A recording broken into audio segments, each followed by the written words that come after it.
जिस फिटनेस में वो बंदा मौजूद है, he can do it all. क्योंकि हमारे तो यहाँ से कोई लंबर स्पाइन, कोई कड़ाके शड़ाके, कुछ सर्वाइकल, न जाने कुछ इश्यूज हो जाएंगे। लेकिन क्या बात है, मजा आ गया भाई, कि बहुत ही जबरदस्त किस्म की परफॉर्मेंस थी। और कल मैं तो उन तमाम लोगों की किस्मत पे रश करी थी जो कल मौजूद थे सिडनी स्टेडियम में, और वहां पे हमारे बहुत ही प्यारे एनी शाहिद, शायद हाशमी साहब भी मौजूद थे। जरा उनसे भी गुफ्तगू करेंगे, स्टूडियोज में ज्वाइन करें हमारे बहुत ही प्यारे और जबरदस्त नुमाइंदा खुसूसी बराए खेल शोएब जट मौजूद हैं। तो जरा पहले हम जरा सिडनी का रुख कर लेते हैं। किसी गाड़ी में बैठे हुए हैं शायद हाशमी साहब, कल की परफॉर्मेंस पे क्या कहेंगे? लोग तो एक्सपेक्ट नहीं कर रहे थे हम सेमीफाइनल में जाएंगे, स्पेसिफिकली इंडिया, और हमने उनको पहले फाइनल में जाके दिखा दिया कि आ जाओ खुशबू लगा के।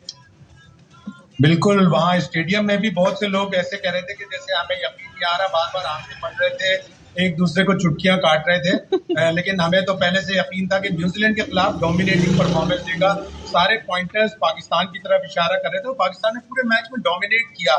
न्यूजीलैंड जैसी टीम को टोटल उनके 20 ओवर में सिर्फ 2 छक्के लगे। 2 आदमियों ने अच्छी बैटिंग की, डैरिल मिचेल ने 53 और 46 केन विलियमसन ने बनाए, लेकिन केन विलियमसन काफी स्लो बैटिंग करते हैं। उनके जो 2 खतरनाक प्लेयर थे, फिन एलन, वो सिर्फ 4 रन पर आउट हुए, और Glenn Phillips Conway run out हुए, लेकिन कॉनवे भी इतनी लंबी हिटें नहीं लगाते जितनी फिन एलन और ग्लेन फिलिप्स लगाते। ग्लेन फिलिप्स सिर्फ 6 रन पे नवाज को कॉटन बॉल दे के गए। तो पाकिस्तान ने पूरे मैच में डोमिनेट किया। किसी भी वक्त, किसी भी लम्हे ऐसा नहीं लगा कि न्यूजीलैंड डोमिनेट करेगा या न्यूजीलैंड आगे है। और पूरा ग्राउंड जो है वो ग्रीन शर्ट से बिल्कुल ऐसा लग रहा था जैसे पूरा ग्राउंड ग्रीन हुआ है। जबरदस्त माहौल था और पाकिस्तानियों ने स्टेडियम भर कर जबरदस्त मुजाहरा। ये जो फाइनल की जो विकेट होगी वो भी ऐसे ही बिहेव करेगी जैसे यहाँ की विकेट ने किया था इन टर्म्स ऑफ? नहीं, जरूरी नहीं है, इसलिए कि मेलबर्न की पिच जो होती है वो ड्रॉप इन पिच होती है। आप वो ड्रॉप इन पिच कौन सी वाली होगी? 3 पिचें वहां लगी हुई है 5 विकेटों के स्क्वायर में। और हमने जब क्यूरेटर से बात की थी तो उसने कहा कि बैलेंस कंपटीशन होगा बॉलर्स और बैट्समैन दोनों के लिए। लेकिन मेलबर्न है जी, फाइनल है, जाके एंजॉय करें, पिच कैसी भी हो। पाकिस्तान ने अब नहीं छोड़ना किसी को भी। सही। अच्छा सब शोएब ये बताएगा, एक तो मसला ये कि बल्कि शायद साहब आप बताएं क्योंकि आप वहां पर मौजूद भी हैं। अब ये प्रेडिक्शन आ रही वेदर की कि संडे को बारिश के कभी इम्कान है, और खैर जब पहले भी पाकिस्तान इंडिया का मैच था तो तब भी बारिश के इम्कान जाहिर किए गए थे, लेकिन बारिश नहीं हुई थी। लेकिन अभी जो है वो कह रहे थे कि बड़े कभी इम्कान है, और कह रहे हैं कि अगर ऐसा हुआ तो या तो 5 ओवर पे मैच रहेगा या फिर 10, और अगर ये भी नहीं हो सका तो फिर मैच रिजर्व डे पे चला जाएगा। हाशमी साहब, ऐसा ही है, लेकिन मेलबर्न की 2 चीजों का कहते हैं एतबार, बल्कि 3 चीजों का एतबार नहीं है। वर्क, वहां पे सेठ बोलता है कि कल मत आना काम पे तो आपका वर्क खत्म। वुमेन वो बेवफा होती है मेलबर्न की, और वहां का जो वेदर है वो भी बेवफा होता है, बड़ा फिकल होता है। और जैसे हमने सुना था इंडिया पाकिस्तान के मैच में बड़ी बारिश है जी, बड़ी बारिश से मैच नहीं हो पाएगा, लेकिन देखा हमने एक लम्हा भी बारिश की नजर नहीं हुआ।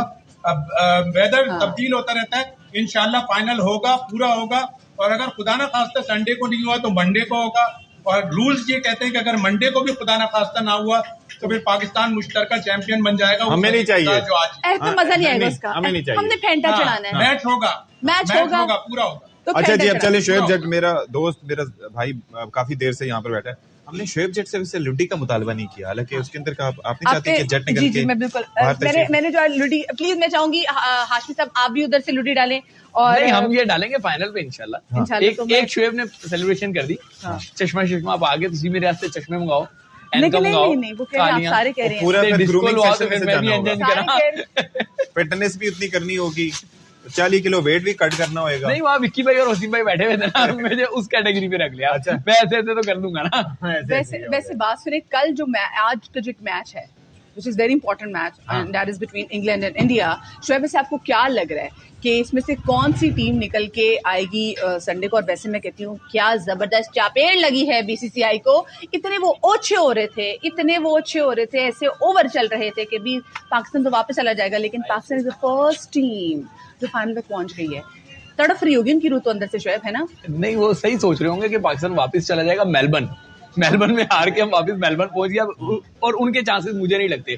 अभी आपने थोड़ी देर पहले बात करते हुए कहा था कि बच्चे हैं, वाकई वो बच्चे हैं। इंग्लैंड का और उनका अगर मुआवजा किया जाए, इंग्लैंड के पास तगड़ी बॉलिंग है, तगड़ी बैटिंग है। सिर्फ एक चीज का उनको एडवांटेज होगा, जिस तरह कल के मैच में था, अभी सत्ती ने शरारत भी की थी कि क्या मेलबर्न में भी हमें वैसी विकेट मिलेगी। तो ऑस्ट्रेलिया में एशियन कंडीशन कल पाकिस्तान को मिल गई और आज इम्कान है कि भारत को भी एडिलेड में वही जो है ना कंडीशन मिल सकती हैं। सिर्फ ये एक एडवांटेज हो सकता है, लेकिन उन्हीं कंडीशन में इंग्लैंड ने पाकिस्तान में आके परफॉर्म किया था। तो एक लंबी बैटिंग, लंबी बॉलिंग, अच्छी फील्डिंग, भारत का दूर दूर तक मुकाबला नहीं है, क्योंकि भारत की बॉलिंग जो है वो एज कंपेयर इंडिया थोड़ी वीक है। वहां पे मार्कवुड जैसा बॉलर है जो 150 प्लस कराता है। तो मुझे मैं तो कल देख रहा था कि भाई उसकी, और हम सबके कंपैरिजन कर रहे थे ना, तो उसके अंदर वो नोकिया का भी कर रहे थे, फिर हारिस राउफ उसने पूरे टूर्नामेंट में तकरीबन कोई 7 या 8 बॉल ऐसी करवाई थी जो 150 प्लस थी। मार्कवुड 31 बॉलें उसकी 150 प्लस थी। तो he is very consistent and he is very good. अच्छा, अब जरा ये बताएं भाई कि ये जो हमारे जो चांसेस हैं, अब वो तो उन पे तो हम बात करते रहते हैं कि जी आगे क्या होगा। ये इंडियन हमारे जो साबिका, हमारे तो नहीं, उनके जो साबिका प्लेयर्स हैं, जो खासतौर पर मुसलमान प्लेयर्स हैं,